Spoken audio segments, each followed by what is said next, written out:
So কী অবস্থা সকলের? আশা করি সকলে অনেক ভালো আছেন। আপনাদের দোয়া এবং আশীর্বাদে আমিও ভালো আছি। সো কালকে আমার ধর্ম পরীক্ষা। আমি সো এক্সাইটেড, আমি খুবই এক্সাইটেড এই এক্সামের জন্য। আপকামিং এক্সামগুলো খুবই সিরিয়াস, কারণ আপকামিং এক্সামগুলো step by step, serial by serials খুবই দ্রুত হয়ে যাবে। এক সপ্তাহের মধ্যে 5 দিনের মধ্যে 4 দিনই পরীক্ষা আছে। সো আপকামিং পরীক্ষার জন্য সর্বোচ্চ প্রস্তুতি নিতে হবে, সর্বোচ্চ ভালোভাবে পরীক্ষাগুলো দেওয়ার চেষ্টা করতে হইব। বিকজ ওই জায়গায় মার্কগুলো, ওই জায়গা থেকে নাম্বারগুলো পেতে হবে বেশি করে।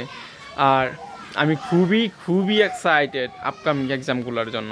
সো কালকে ধর্ম পরীক্ষা, আশা করি ভালো একটা কিছু হবে। আর ভালো কিছু সবসময় আমি প্রত্যাশা করি, সুস্থ কিছু প্রত্যাশা করি।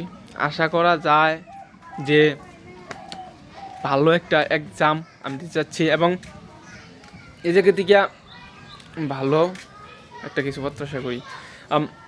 আর অন্য একটা মেসেজ সেটা হচ্ছে, আমি এসএসসি এক্সামের শেষে ছোটোখাটো একটা চ্যালেঞ্জ নিতে যাচ্ছি। চ্যালেঞ্জটা হচ্ছে, আমার টাঙ্গাইল জেলার ভিতরে যে 12টা উপজেলা আছে, সেই 12টা আমি উপজেলা সাইকেল দিয়ে ভ্রমণ করতে যাচ্ছি। আর এটা আমি এসএসসি পরীক্ষার পর বাস্তবায়ন করতে চাই। এসএসসি পরীক্ষা কমপ্লিট করব, তারপর আমি স্টার্ট করে দিব আমার যাত্রাটা। আই উইশ দ্যাট, আমি আশা করি যে এটা আমি বাস্তবে রূপান্তর করতে পারবো। আর এটার জন্য আমার দরকার শুধু বিশ্বাস, কারণ আমার সাইকেল অলরেডি আছে, যদিও সাইকেল আনার প্রবলেম। ওই সাইকেল দিয়ে আমি অনেক সুন্দরভাবে রাইড করতে পারবো। আর আমার আশেপাশে যেহেতু আমি দিনে গিয়ে দিনে আসতে পারবো, কোনো থাকতে হবে না, কোনো চিন্তা নাই। আর সবচেয়ে মেন জিনিস হচ্ছে, আমি বাংলাদেশে যে 64 জেলা ঘোরার চ্যালেঞ্জটা নিতে যাচ্ছি, এটা আমি দেখতে চাচ্ছি 15 দিন বা 1 সপ্তাহ পর। আগের মতোই, মানে এখন যেমন ইন্টারেস্টেড বা আগ্রহ, 1 মাস পরেও বা 15 দিন পরেও সেই আগ্রহটা আছে কিনা বা থাকে কিনা। আর সত্যি যদি আমি চাই যেতে 64টা জেলা ঘুরতে, আমাকে পৃথিবীর কোনো কিছুই, কোনো শক্তি, কোনো মানুষ আমাকে আটকাতে পারবে না, to be honest. And another things হচ্ছে, সাইকেলের সমস্যা হবে, অ্যান্ড টাকার সমস্যা, বিভিন্ন ধরনের সমস্যা। এই জায়গায় বেশিরভাগ মানুষ গিভ আপ করে, যেমন টাকা নাই, সাইকেল নাই, হেলমেট নাই, জামা কাপড় নাই। আমি এগুলো জোগাড় করবো কীভাবে? আর আমি কীভাবেই বা যাবো এই বাংলাদেশের 64টা জেলা ঘুরবো? এদিকে মানে যাওয়া সম্ভব? এই জায়গায় মানুষ ভাবে, অন্য কী ভাববে, ফ্যামিলি যেতে দেবে কি না, আমার দ্বারা পসিবল কি না, নানা ধরনের চিন্তা তাদেরকে শেষ করে দেয়।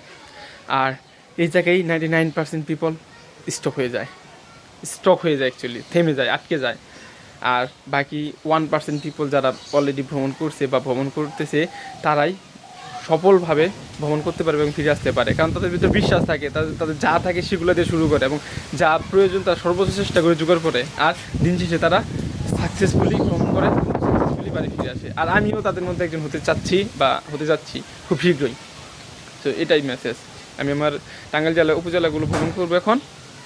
আর আশেপাশে আমার 50-60-70 কিলোমিটার আশেপাশে কোনো জায়গায় ঘুরতে যাবো, যেমন আমার মাদারগঞ্জ যেতে পারি এই জায়গা থেকে, টাঙ্গাইল থেকে।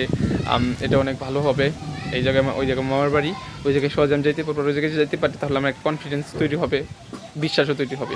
তো এইভাবে আমি আত্মবিশ্বাস গেইন করবো। 1 মাস দেখবো আমার কেমন আগ্রহ, কেমন ভাল লাগে। ছোটোখাটো টিপ দিয়ে নিজেকে মজবুত করবো, দেখবো ঘুরতে কেমন ইন্টারেস্টেড, ঘুরতে কেমন ভাল লাগে, রাস্তাঘাটে থাকতে কেমন লাগে, মানুষের সঙ্গে কথা বলতে কেমন লাগে, একা থাকলে কেমন লাগে, আমার সত্যি কি শরীরে কোলায় কি না, শরীরে কেমন কোলায়, শরীরে কেমন নিতে পারে, সব কিছু মিলে একটা ভালো একটা অ্যানালাইসিস হবে। অ্যানালাইসিসের পরে ফাইনাল সময়ে আমি একটা সাইকেল জোগাড় করবো যেভাবে হোক, আর যা যা লাগে যাবতীয় কষ্ট করে আমি বেরিয়ে পড়বো। তো এটাই ছিল মেন মেসেজ অ্যাবাউট ইট, এটা সম্পর্কে, ভ্রমণ সম্পর্কে। দ্য সেম টাইম আমার বর্তমান পজিশন, বর্তমানে আমি কী করতেছি, বর্তমানে আমার এক্সাম সম্পর্কেও, এই দুইটা সম্পর্কে এই মেসেজটা ছিল।